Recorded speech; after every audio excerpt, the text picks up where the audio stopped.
But I'm telling you, and I would tell the superintendent if I spoke to him, that I made no effort to pressure the RCMP. What I did recall mentioning was that the reason why the weapons were so important and why they asked if they were going to be included was tied to the minister's mandate letter. This is NFA Talk, the show that talks about guns and gun rights, keeping you up to date with what's currently going on, from the newest guns, promotions, and events, plus how we're lobbying for your rights.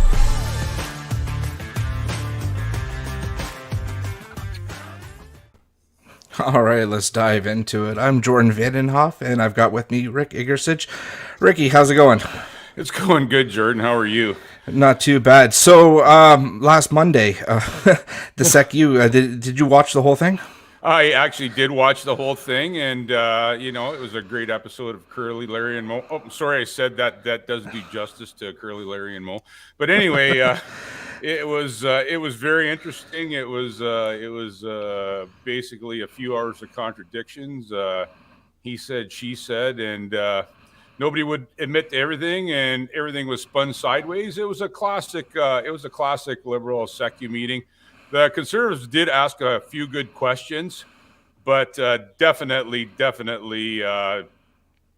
were some lies there for sure. I'm not gonna make it soft. There's definitely some lying going on. Brenda Lucky, she was put on the spot, and she basically said she did make the statement that she was pressured by the Trudeau government to release the type of firearms used in that tragic event in Nova Scotia. But 5 days later, she changed her thoughts on that. Basically, of course, Bill Blair denied the whole thing, and his cohorts, his deputy minister, denied anything happened, and basically walking away from all involvement. It was quite the performance, and of course they had Brian Brennan there too, who was the Indigenous deputy commissioner. Now, at the time, he was in charge of the event, and basically they only give him 2 minutes to talk about his end of the deal. But I'm telling you, nothing but a giant comedy of errors, Jordan. Absolutely. So maybe we'll explain to everybody that's tuning in and listening to us. On Monday, the SECU had an emergency meeting because there was allegations of political interference in the horrific event that happened in Nova Scotia. And they say that there was political influence, that the government was trying to push their gun agenda, because just shortly after that horrific event in Nova Scotia, guess what? The OIC dropped on May 1st. So there was a lot that came out. There was a lot of internal memo notes that was said that they were being forced up. Well, not forced, but they were being pressured to push out information about the guns that were used to better further the government's agenda, right? So Rick, I don't know how long it went on. It was about three and a half hours. First up, of course, was Bill Blair, and he did the classic, if I say it enough times, maybe they're gonna believe me. Like, he kept saying, at no time did I try to politically interfere, and he's been repeating that over and over and over on TV broadcasts. Every time you hear him, it's I'm not trying to interfere in this, but you know what? Everything that the evidence there says you are, right? And then, of course, the commissioner and Brenda were, you could see it with her tone and everything. She's like, this is going against the grain, but I'm gonna follow lead and basically say, it's not what you think. Maybe they misunderstood it differently. A Trudeau tactic that they use all the time. Maybe you misunderstood it differently, right? So I don't know. It's. You could tell she was not at ease when the Conservatives in the Bloc Québécois put her on the spot. For an RCMP commissioner, she sure looked pretty uneasy and pretty nervous, and she was definitely skating around the questions, and it was the classic political play. Ask a direct question and don't get a direct answer. She was skating around the subject, but she did say, and in front of several witnesses, that the federal government, the Trudeau government, wanted her to release the type of firearms used in that tragic event, and she was about to, but that all got twisted around, and then you basically, at the end of the day, Bill Blair called her a liar. She called Bill Blair a liar, and it was just a vicious circle. And it was actually, like I say, the noob next door. Don't compare them to the Three Stooges. Noob, I withdrew that comment as soon as I made it. You're right. I did. The Three Stooges don't have. There's no comparison to these three. Actually, I don't think there's anything we can compare it to. But anyway, it was nothing but a mistruth, spun comedy of errors, in my opinion. So it looks like Blair's joining us, and it kind of looks like you're having a little bit of technical difficulties with your camera there. Yeah, but I don't know what's going on. Greetings from the front lines. And, I don't know what's going on with my camera. Must be the connection or something like that. So Blair, let me catch up. Let me catch up to speed here. So we've been talking about the SECU meeting that happened last Monday, and yes. I was kind of going on about how smoke and mirrors, Bill Blair repeatedly saying, I had nothing to do with this. Brenda basically affirming that because, she wants to keep her job as well. So, did you get a chance to watch it, or maybe just get the Coles notes of what happened on Monday? Yeah, bits and pieces. Frankly, you have to have the stomach to watch that kind of testimony from Liberals and Liberal appointees and everyone who's involved politically with the civil disarmament agenda of the Liberal government. It's frankly, it's embarrassing. It's embarrassing as a Canadian to have to witness that. It's embarrassing, I'm sure, for people all across the country tuning into this, trying to get to the actual truth of what happened there, and it doesn't look like a lot of that is going to be addressed. So I think I'm with everybody else in this, and I'm just very, very, very sad to see what's transpiring. It was the classic too, though. It was actually funny to watch because when the Liberals, specifically Pam Domoff, was asking questions, it's almost like she was trying to help with the cover up, and it's blatantly obvious. I don't think they realize that people can read through their. You know what? I'm going to say it. I don't think people can realize that the people can read through their bullshit, because that's what it all was. And Canadians have always been able to do that, and even people who don't really occupy either side of the fence on this issue here and just want the truth of what happened, they can see a lot of political smoke and mirrors going on. I mean, you used that term before, and that's what's going on here: political smoke and mirrors, political agenda. The agenda of this government, and it's just too bad. But I think it speaks to the quality of the individuals that the Trudeau Liberal government has involved in this process. It's my God, I can't even remember when we've seen such a frankly a disgusting spectacle. Bill Blair couldn't even answer the question of whether he not talked to Justin Trudeau about it. He wasn't sure. He said he did introduce it in a committee, but he wasn't sure if he talked to the Prime Minister or not. He did state, though, he did say that he, on several occasions in Parliament, he did state that there was nothing to do with the Order in Council, and that was his position. Yeah, you know what, Bill? Just. Well, let me jump in here and say, the Conservatives were hounding him pretty hard, and even at one point they asked for all his call logs and everyone in his office, all their call logs, and he tried to dance out of that like you wouldn't believe. He didn't want to give up the call logs. He said he would hand over his call logs, but then the Conservatives went further and said, no, we want like everybody in your department's call logs, and then he kind of danced around it. he tried to back out of it, and I don't know if he's going to submit those or not. But like, if you're trying to prove yourself not to be at guilt here, why would you dance around something so simple as call logs? Right? He danced around it more than that, because they asked him for his call logs, but they also asked for the deputy prime minister's and his chief of staff call logs, and he was dancing around that for about 5 minutes. He can't. The man cannot give a straight answer. You would think this would be an open, transparent process, and it's anything but that. Oh. No, and you know what? And when the going got tough, they tried to deflect. So I mean, Miss Damoff, she decided, and I'm going to play the clip in a few seconds. She decided, hey, you know what? Let's try to change the narrative here. Let's move to something different, and let's give mainstream media something to really harp on. So I'm going to play this clip for you right now, and then we'll talk about it in a few seconds.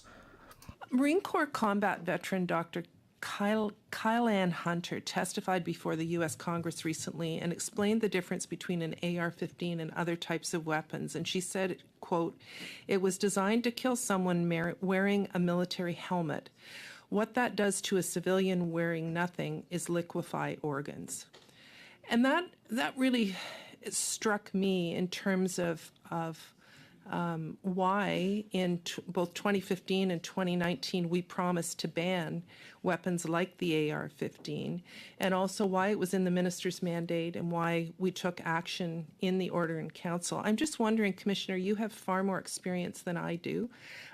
Is that an accurate description of an AR-15?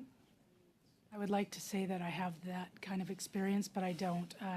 I have subject matter experts who assist me in the firearms regulations, and specifically we have a lab with a full inventory of weapons. They're far more adept at that than I am. Brenda dodged that one, didn't she? That was, well, I you know what? I'm not surprised, because, I mean, this is a public forum. It's going to be recorded, and frankly, what else could she say? Because she would be held account for her statements. No, I mean, there's no basis for the OIC. None of the farms in the OIC are what the governments say they are. We all know that it was a political move. Pam Damoff was seeking justification, reinforcement for that, and she didn't get it.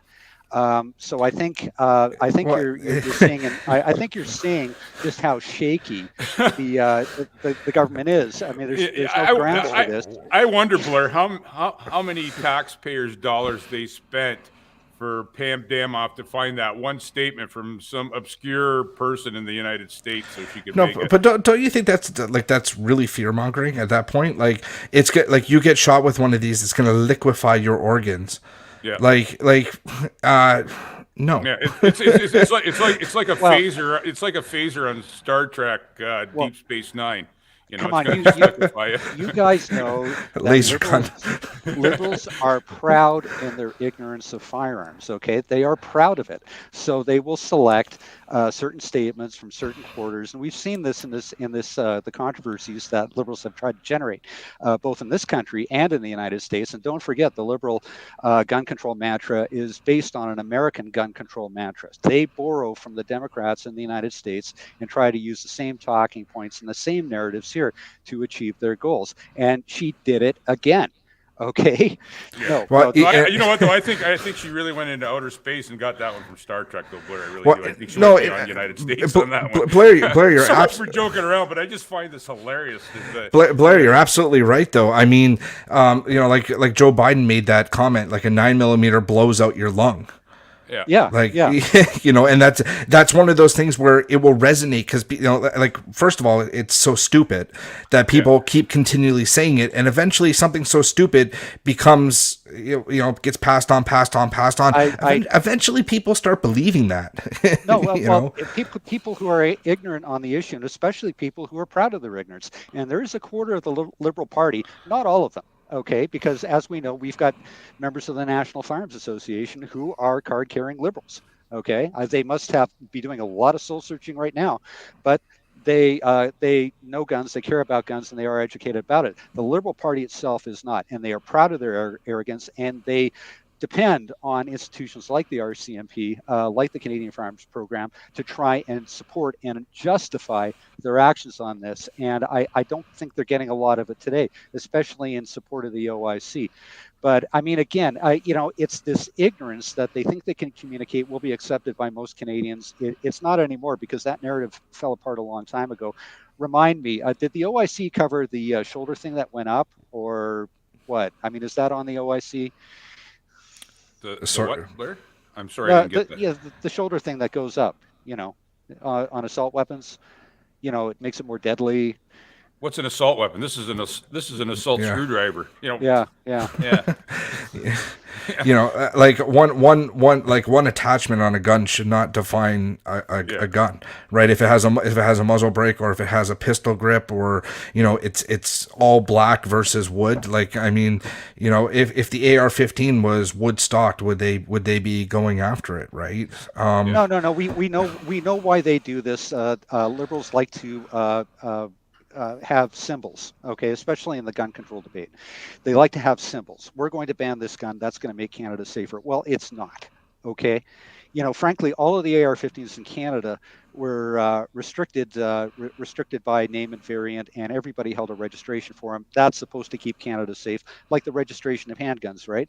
Well, apparently, the Liberals have just admitted that registering firearms and licensing owners does not keep Canada safe. They are going for everything now. They're going for bans, confiscations. The mask is off.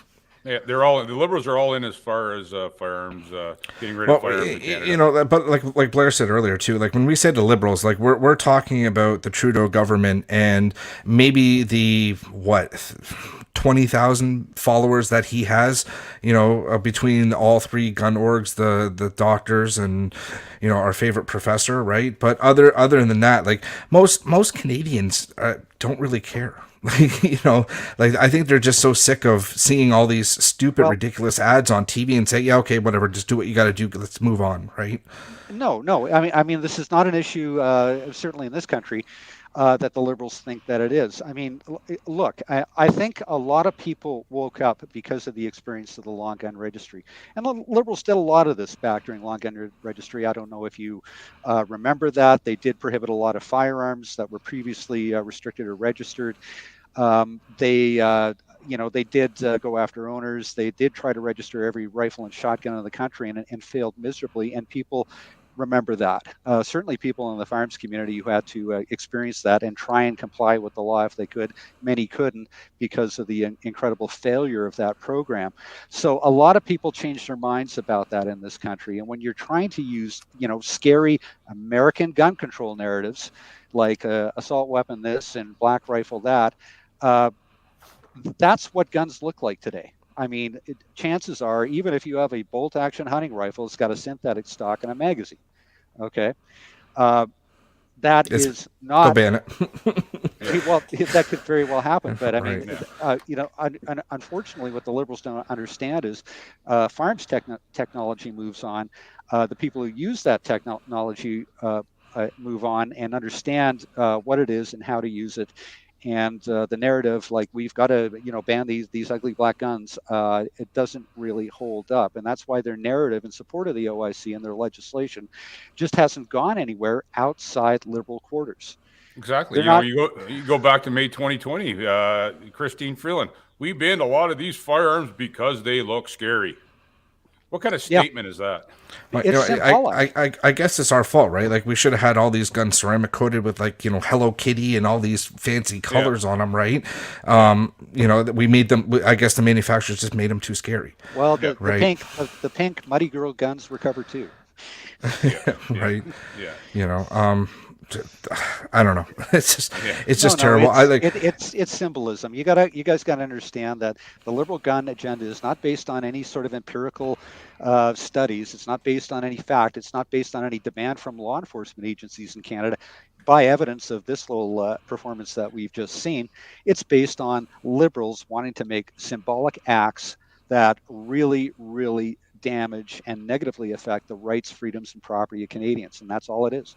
And it's also a way to get the heat off them about everything else that's going on too. It's we made this statement tons of times before. It's firearms discrimination are their go-tos, and we get involved when the heat's on them. They put the heat on us because that's the way that Liberals roll.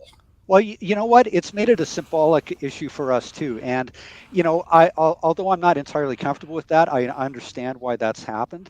Our patented no compromise, our no compromise logo, and that was done very, very deliberately. Okay, when this controversy got started a number of years ago, Canada's National Firearms Association decided, okay, this is where we are at in Canada today. We need to make a bold statement showing where we stand on this issue. And a very talented individual came up with that image. And from there, it's just been adopted by so many Canadians, and you guys have seen this too. Our merchandise is heavily based on that. The number of people you see walking around gun shows or just out in public, people have had it tattooed on themselves. Okay, yeah. That is how deeply they believe in this issue. And I what can I say? I admire them. Okay. And it gives you a really, really clear understanding of where they're coming from. And I don't think the Liberals understand that the way this issue has changed and manifested itself in Canada today. I mean, they awoke a sleeping giant with their long gun registry in C68 back in the 1990s. But what they've really done with the current actions of this government, C71, May 2020 OIC, C21, is cemented the gun lobby in Canada. All of us who advocate for the rights, freedoms, and property of Canada, Canada's National Firearms Association, our compatriots and other organizations as well. This issue isn't going away. We're not going away, and their actions have guaranteed that. Yeah. What I'm finding, there's a lot more people coming out now. A lot more firearms owners coming out.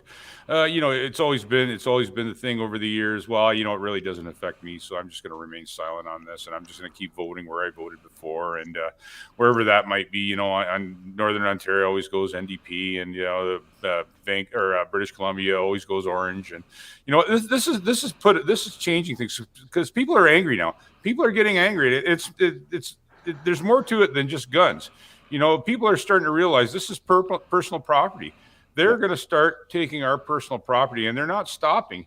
They're rolling forward with this. They're not going to stop, and people are beginning to see that. I mean, if we go down this road, look at some of their agendas, right? With the carbon neutral by, what was it, 2050? So gas cars, right? So what are they going to do at that point? Are they going to start saying, hey, these cars are now prohibited?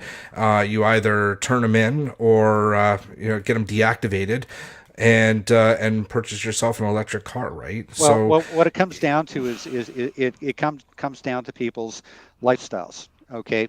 And Canadians are not going to stand up for this. I mean, there are so many things on so many different issues that this government has, and like a lot of other governments in so-called first world Western governments that have a left-wing bent, tend to pursue these agendas. And dollars to donuts when the rubber hits the road, and it starts to affect people's lifestyles like it is in Canada today. I really think that this government is going to feel the wrath of Canadians very, very soon, and that's going to be the political wrath in a federal election. This prime minister is so unhinged that I believe that this government will fall very shortly, and we will see a federal election soon. Let's hope so. I mean, like he is doing the tour right now, and he is handing out a bunch of stuff. So, and I mean, he got that ridiculous haircut too. So, who knows? I kind of have the suspicion that we are possibly heading into an election this fall, right? It would only make sense. Like he's traveling around. He's he's on a train unmasked. He's traveling around on his plane, jumping around. I'd love for him to go through the Toronto airport because it's all over the news. That place is just a complete mess right now. Like he should start seeing what real Canadians are actually going through, and the hard times that he's putting real Canadians in, and then maybe they'll change their tone. I noticed with this time around, though, the mainstream media is really, really on the hecklers this time. They're not releasing all the heckling that's going on. And we've been hearing through our contacts and stuff that he's getting heckled wherever he goes, but none of that is on mainstream media. They're doing a lot better job this time of keeping the lid on that. Oh, yes. I mean, mainstream media are running interference for him a lot more effectively. And, they've got a vested interest in that. I mean, a lot of mainstream media supports the agendas and the programs of the Liberal government. And it's just sad, but I think Canadians have really woken up to that. So I don't see that necessarily as a problem as we move forward. And don't forget, this is not a new government anymore. This is an old government with a lot of controversies, with a failing economy, with a prime minister who has, my God, has clearly failed both at home and on the international stage. So I don't even, the kid glove treatment by CBC, CTV Global is not going to save him. Yeah, right. And this time around, there's a lot of other groups like us, that aren't related to us. There's a lot of different freedom groups out there that are pushing with a lot of members also. So it's going to be coming at him from all directions. Basically before it was us, it was the gun lobby because we were the go-to. But for what he did to other groups and stuff, well, you know what, those people don't forget. So I don't know which way. I don't know if there's going to be an election or not. I hope there is, and we need to get rid of this stuff sooner than later. But you know what? He's got his work cut out for him, and that's a good thing. Yeah, but in regards to this performance by the RCMP commissioner, I think you can read a lot into it. Okay, and we've done that here tonight. I think the people at home watching this can do the same. And it's like you said, Rick. I mean, people's BS meters are off the scale at this point. Yeah, exactly. Well, people can only stand so much, and what I've been seeing too is people are starting to follow SECU meetings and politics a lot more because people are worried. People are angry, and people are also worried where the country's going. And stuff like this wouldn't, it'd be some small blip somewhere. But now people are following this stuff, and of course we follow it, with a fine-tooth comb. But there's a lot of people getting involved in this, and that's a good thing because they're seeing this stuff that's going on in Ottawa. Right? It's also kind of turned into a comedy show, right? Yeah. No, but I mean, so they ask Bill Blair, Justin Trudeau, Christian Freeland in the House a question, and they can't answer it. So they try it a different way. They still can't answer it. It's like, how many different ways can we ask this question until we get the answer? Like it's almost like it's turning into a game. And here's a government that said, we want full transparency. We're going to tell you how it is. And then they dance around every question that's asked of them, unless it's something positive that all sides agree on. And I mean, lately that has not been happening.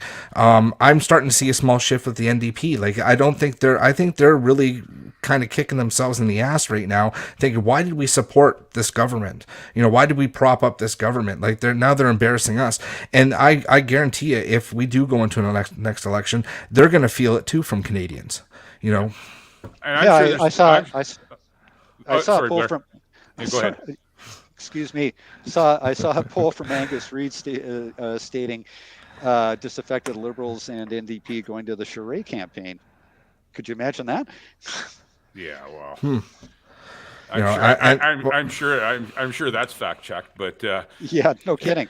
Yeah, but it's funny that he would actually do such a thing or release. Yeah, there's been some stuff in the wind also that he's having some internal problems with some of his people because some of these people want to keep their jobs and they want to be reelected, and he's putting them in a position where they don't want to be right now. So I think he's going to get some internal heat also. We'll see what happens, but we've been hearing that there's some internal stuff going on there, and what, that needs to happen because even the Liberals are seeing, even their own people are seeing what's going on. Right. No, and that's the thing, right? So, like, I mean, some of these people are new into the spot.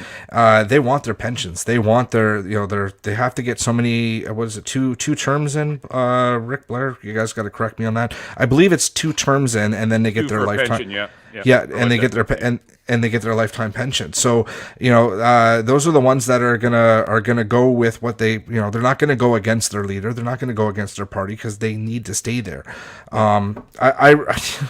I really wish some of these MPs would actually speak up and speak their mind, because I can't see all of them going forward with all this. I mean, we just before the last election, we had a little bit of a rebellion group from the Liberals. There must have been some backdoor deals. They must have been promised something, because they fell right back in line real quick, right? Yeah. So. This has been snowballing for a long time, and it depends a lot on the election fortunes of both mainstream parties, and also the NDP. I mean, who is the leader? Who has momentum? Who doesn't have momentum? And the scandals and failures of the government of the day. And hey, they barely squeaked in the last election. Some fancy political finessing that they may not be able to pull off in the next one. So. Yeah. Every government has a life. It has a finite life. This one has one too. I'm hoping whoever ends up leading the CPC doesn't do what the last leader did. That was a big problem. It was a big problem for us, and it was a big problem for everybody else. Bow to the Liberals. I can't foresee that happening again. But there's a leadership. There's a leadership race going right now. There is a couple strong candidates in there, and I just hope we get the right person in. And there you have it, Rick. I mean, there is an alternative. I mean, if there's a vacuum, it's going to get filled. And in previous federal elections, it was filled by the PPC and Max and Bernier, and the CPC paid a price for that when they did not have to. So moving forward, I think they have taken that into consideration. I think certainly some of their candidates have. And I think the party's done a lot of soul searching. We'll see. We'll see what happens, the outcome of this leadership campaign, and what happens when we go into the next election. Yeah, I'm not going to make any predictions, but I hope the right person gets the job. It's gonna be big. It's gonna come down to the right person having the job to get this country going straight and level again. Well, yeah. Well, National Firearms Association has certainly given them the opportunity to communicate their firearms policies in forums like this. Okay, we've had Leslyn Lewis, we've had Roman Baber, we've even had Jean Charest. Okay, the rest of them are more than welcome to join us here, and we'd love to talk to them. We'd love to hear their firearms policies. I hope we have the opportunity to do that before the leadership candidates get into the fall, before this race is over and the voting begins. It's their avenue to reach 2.2 million firearms owners across Canada. So, it's 2.2 million people they do make a difference. So this is a fundamental issue for a lot of Canadians, not just conservatives, although a heck of a lot of conservatives are firearms owners, and certainly the majority of them support rights, freedoms, and property rights, especially. So this is an issue that a lot of conservatives vote on, and it's something they can't ignore, and we know that now because of our communications with them. Certainly the policies of a lot of the candidates. So I'm confident that something very, very positive is coming up. Yeah. Right. So I mean, myself, I'm not a one topic voter, but the last two elections, it's strictly firearms for me. I have a lot at stake here. The government's threatening to take a lot of stuff from me. They're saying fair compensation. Well, fair compensation to me would be, here's my receipt. This is what I paid for it. You can, if you want it, you can give me what I paid for it. But you know what? At the same time, I still want the option. No, hold on. At the same time, I want the option to say no, because my items are not for sale. But if they're going to force me to, at least give me what I paid for it. Like, how much more salt do they want to run in the wound, right? Like, well, you know what, Jordan, they're killing us with 1,000 cuts, because if we change it up here a bit, look at transfers. Look at the gun registry 2.0. It's all small stuff that's specifically geared to go against us. Blair will talk to you all day long about transfers and handgun sales. Right. Well, Blair, what's the average transfer rate out your way? It's a couple days. There is no average. Okay, the Canadian Firearms Program is in chaos. Prior to all this, what was it? Well, it depended. I mean, this program has undergone several upheavals, okay? And it depends on usually it depends on individual processing times per province, okay? Provincial CFOs. Recently, and especially since the Liberals accelerated their civil disarmament programs, and all of the things that went into that, the response from the Canadian public, and they got to a point where CFOs were overloaded. CFP was overloaded. How do we deal with everything that's going on? Okay, we'll transfer some of the duties from CFOs to CFP. They will take care of this, so CFOs can take care of that. CFP will take care of approving transfers, so CFOs can concentrate on processing license applications renewals. And then you get the parts of C71 coming into play, where now we've got to have issued reference numbers for non-restricted transfers. There's a burden there. So where do we put that? The program certainly wasn't constructed or able to deal with all of this. So we're at a point now where everything is in chaos. And obviously I get this question every day. I bought a gun in May and I haven't seen the reference number. I haven't seen the transfer approved. When is it going to be approved? And you just can't. I can't tell you. We don't know. I applied for a firearms license a year ago. I've been trying to phone them to find out what the status of it is. When will they contact me? I don't know, because Canadian Firearms Program and CFO will not communicate with people unless they initiate the communication. So you phone CFO and ask, I applied for my license. Where is it? Oh, it's being processed. Well, when am I going to see it? Well, when it's approved. Well, when's that going to be? I can't tell you, sir. And that's all you're going to get from them. And it frustrates people. It angers people. I mean, the frustration level with this program is just in the stratosphere at this point. And, and we're talking about law-abiding people who are trying to comply with the law. And this is the way they're being treated. And I have to remind people that, hey, this is what this program was constructed to do. Yeah. Okay. Right. They're not there to help you get a gun.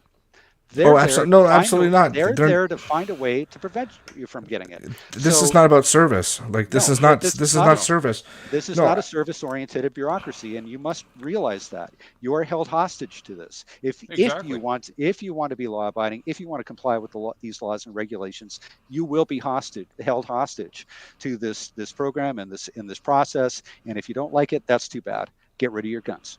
Gun shows in Canada are basically dead right now because of that. Because this portal that they're supposed to be using on weekends seems to crash at about 10 o'clock on Sunday, every Sunday when the gun shows are at their peak.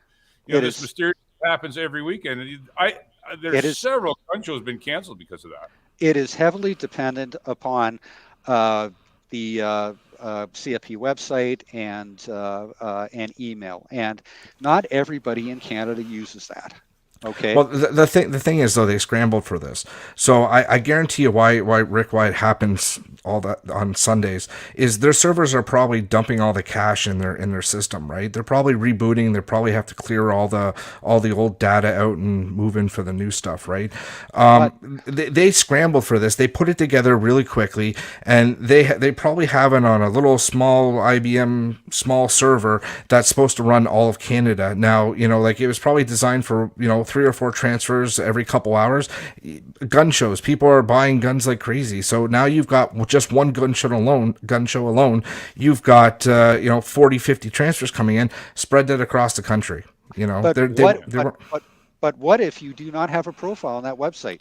You have to do it by phone, and you cannot do that on a weekend when most gun shows take place. Of course, because they're not open, right? So, and the same thing, like we've been hearing that a lot of people are getting denied, and they have no reason why. I can confirm that, and it is routine. And it's funny. They did the same thing under long gun registry when they imposed long gun registry, and they got that computer system up and running. For non-restricted transfers, you were supposed to get a registration certificate number immediately. Okay, it would just generate the new registration certificate number, and your customer would leave with that. Very shortly, they started to implement secondary review programs. Okay, so we're going to send 10% of the transfers that we receive today for a secondary review. We're going to review the details of the firearm. We're going to review the details of the purchaser. It's a secondary review for public safety. Of course, it's not based on anything. Your customer's got a valid firearms license. We're sending over to secondary, right? Exactly.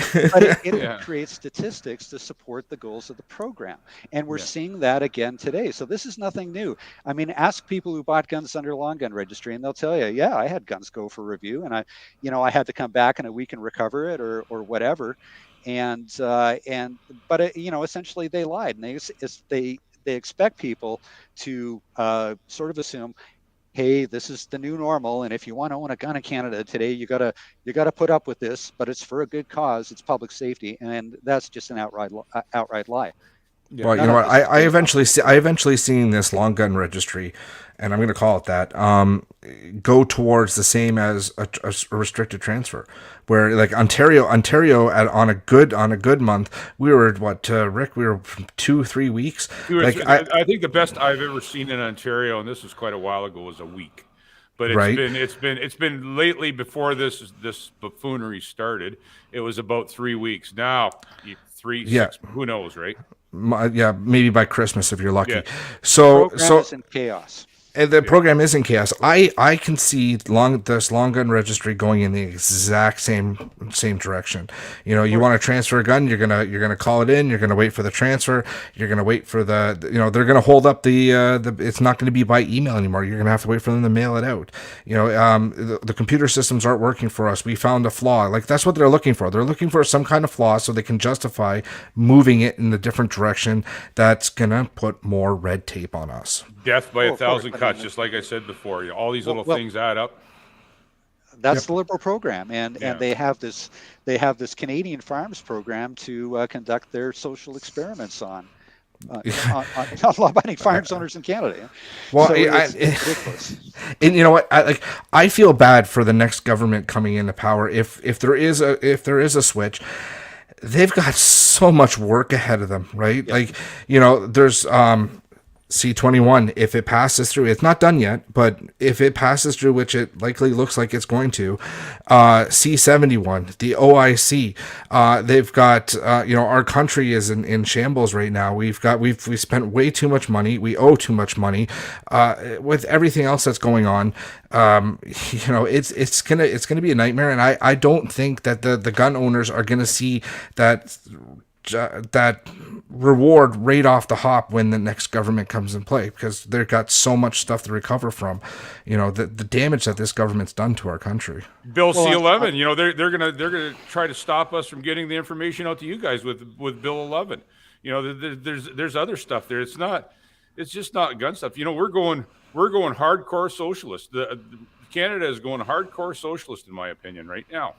Well, the good thing is we've had major firearms law reform before in the not too distant past. Nobody ever thought that long gun registry would be repealed. Nobody ever thought that we would see other repeals of firearms laws as well. And we achieved those.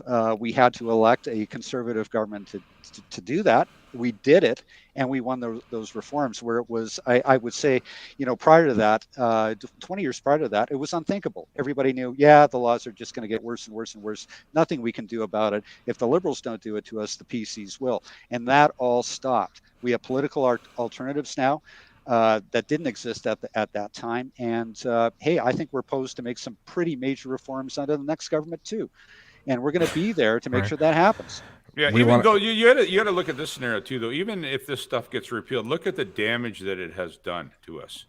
Look at the damage it has done to us, to our, guys like Jordan and I that have rifles on the OIC list. Gun shows, gun clubs, gun dealers, wholesalers. The damage is done. The repeal, if everything were to go back to normal, that'd be great. But they have done a lot of damage, and people This is not the first time.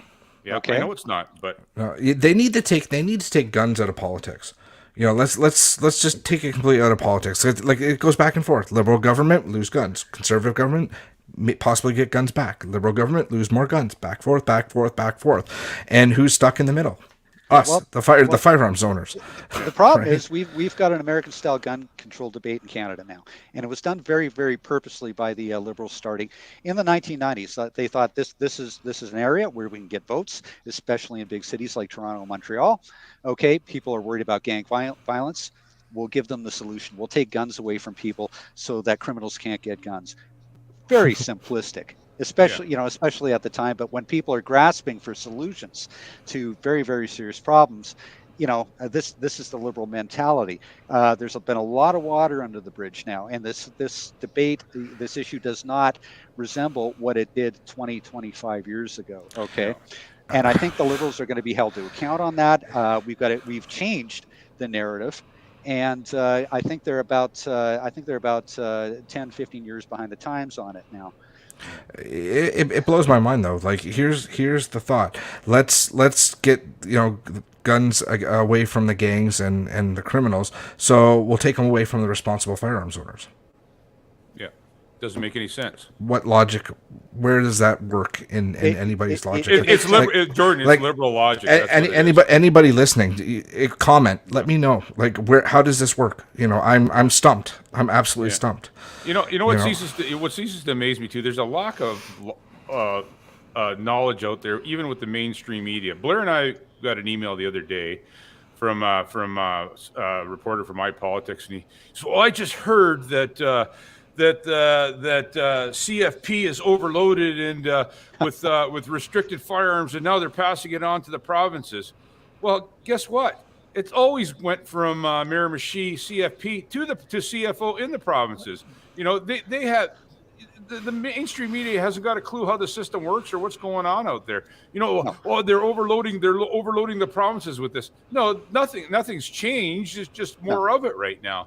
But that's good. That's good that's good though that they're reaching out, because then we can educate them. Exactly. Right? But I just you hope you can. Yeah. But I mean, there's a lot. I mean, there are a lot of very lazy journalists who want to rely on a narrative. It makes their job easy, especially if they have a particular political bent. So if I can take the government narrative and it's something I sort of agree with anyway, well, you see that a lot in CBC, CTV Global, the big mainstream media. Now, we have alternative media sources today, and they're great, and they have really, really opened up the understanding of this issue. So it's not as bad today as when I got started. That certainly, I mean, we've seen leaps and bounds, but a lot of them are too willing to rely on the traditional narratives, the traditional talking points, and it's too bad. And it's a complicated issue too. And to try to, I try to explain this stuff to people, and they go, "I don't understand. It can't be that way. It honestly cannot be that way. I don't believe you. That doesn't sound right." I'm telling you, no, this is my reality every day. I am not lying to you. This is the way it is. No, it cannot be that way. Yeah. Sorry, Rick, but at the end of the day, what it really goes down to is what's trending. So, mainstream media, even some offsite medias, they see what's trending, and hey, that's going to get popularity. That's gonna bring people to their website. That's going to bring people to their news feeds, and that's how they make money. At the end of the day, money talks. If that's what people are interested in, and that's the narrative that they want to go by, they're going to continue on. They're not going to go against the grain where everyone says, "Hey, oh no, that can't be true," and they stop watching. Like they'll follow the narrative. One of the problems we have, and Blair and I, if we make any comments to mainstream media, even though our comments are forthright and accurate, by the end of the day they spin it so bad, and they throw us under the bus, and it happens all the time to us. Don't forget, this is 2022. Yeah. Media is changing. Yeah. Mainstream media is changing. Old media is dying. New media is coming up. We're part of that new media, and we will continue to be. Nothing is stagnant. Okay. I remember, I know a lot of people are frustrated, angry today about the situation that we're in, this country is in. We've been in the same situation before. Seen this before, been through this before, seen worse. I remember 1995. I remember 1991. And, I'll tell you, it was bad as anything we have today. And the politics were worse as well. But we muddled through it. We built our political momentum. We built our political alliances. We educated the public. We educated politicians. We created new political vehicles and mediums to accomplish what we wanted to accomplish. And hey, at the end of the day, a lot of it worked and is still working. And we're going to continue to do that. I Yeah, mean, we're Canada's National Farms Association, Canada's oldest farms advocacy organization. We've been at this a long time. We know what we're doing. We will get through this. We will defeat Justin's government, and we will implement fundamental farms law reforms in this country. Yeah, things have changed. With social media platforms, we have a lot stronger voice. Back then, we used to reach out with letters and whatever way we could, but like Blair says, we're on our game. We're hitting everything we can with this stuff, and Canada's National Farms Association is definitely going to be on the front lines in this fight. Well, you have to remember too, like you just said, we've shifted. We're out on social media. We're doing a lot more than just writing campaigns. Mainstream media is becoming, second place now, where all these other media outlets are coming up.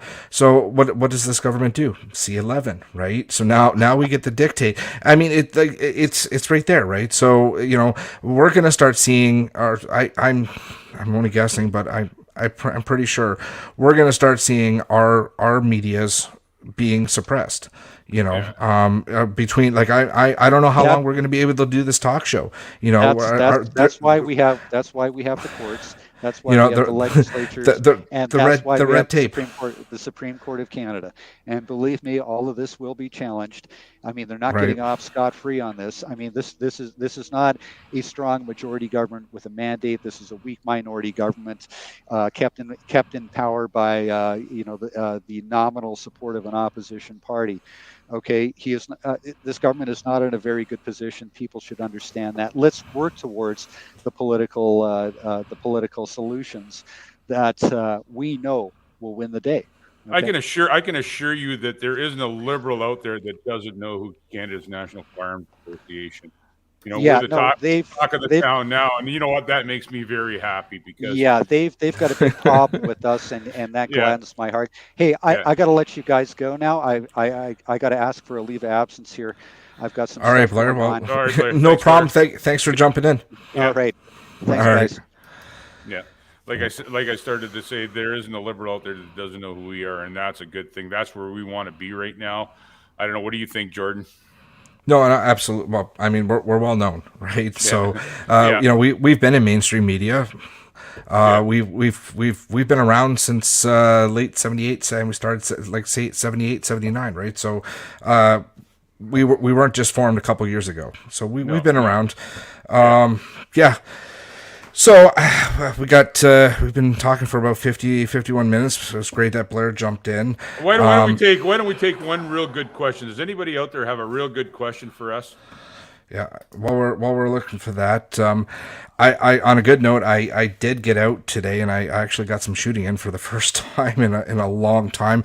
Went up to Hamilton Gun Club, shot a round of skeet, shot a couple rounds of trap. That was fun. Yeah.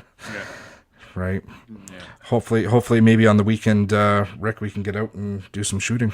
Yeah, definitely. Jordan and I are planning to go to the range this weekend, and we're definitely going to send some rounds down range. It's been a while, so we're going to get out there and shoot some stuff that we haven't shot in a while. So it should be a lot of fun. I hope the weather holds out. I don't care if it does or not. I'm still going to be there. I need to have the smell of cordite around me. Yeah, I don't know what it is. I shoot an over under, and after you get 5 shots in, the barrel starts smoking a little bit, and you get that aroma coming up, and I don't know. I love that smell. Like, everybody's got that smell that they like, and the burnt gunpowder. It's probably not good. It's probably not good for me, but. Well, I don't know if any of our viewers out there, but I remember back in the day, Federal used to make. I think they still do. They make a paper case, and they actually. The guys, I used to do a lot of trap shooting back there, a lot of competitive trap shooting all over Canada, United States. And the guys that were shooting those Federal papers, they had an aroma all of their own. And they would actually sell the empty hulls for people to buy so they could smell the hulls because they smelled so good that, they're probably about $40 a box now. I don't know what they are with the price of ammo, but man, do they ever smell nice. Right. So, we actually do have a question. Who gives us the best shot of repealing gun laws? conservatives. Yeah. You know, I mean, so. You know Liberals- what, I'm going to say conservatives, not including John Charest. How's that? Well, no, he was on the show. Let's be fair. Yeah, He was on the yeah. show. He did tell us that he wants to have a full review. So let's give him the benefit of the doubt. Absolutely. You know, but like you look at the Liberals, they're doing nothing but taking guns away from us. The NDP is propping them up. The Quebec, even if I don't know if everybody watches the SECU meetings and in the House, the Quebec is not anti-gun. Go, take every gun. But at the same time, they are supporting the Liberals, so you be the judges of that. And the Conservatives, for a while there, they went a little bit quiet, and then they got back into the game, and they got back into, hey, this is just not right. So I mean, at the end of the day, you know, really, we only have the Conservatives. You know, I keep getting messages throughout our social media platforms. You know, why aren't you guys propping up the PPC? So I'm going to address this, and I'm going to be blunt. They're not going to form government. Okay, they don't even have a seat right now in the House. Right now, we have all our firearms at risk from the OIC. We have a pending handgun ban. That's not a freeze; it's a ban. And we have a whole bunch of other legislation coming down with C-21. So for everybody to put all their votes in one basket and try to get the PPC in, it's just not going to happen. Don't get me wrong, I would like to see them actually have a couple seats in the next few years, maybe be the opposition with the Conservatives. That would be the perfect storm. But right now, it's just not going to happen. I know I'm probably going to get a ton of emails later on saying, you know, vote. What are you talking about? Go with the PPC. Not going to happen. Not right now.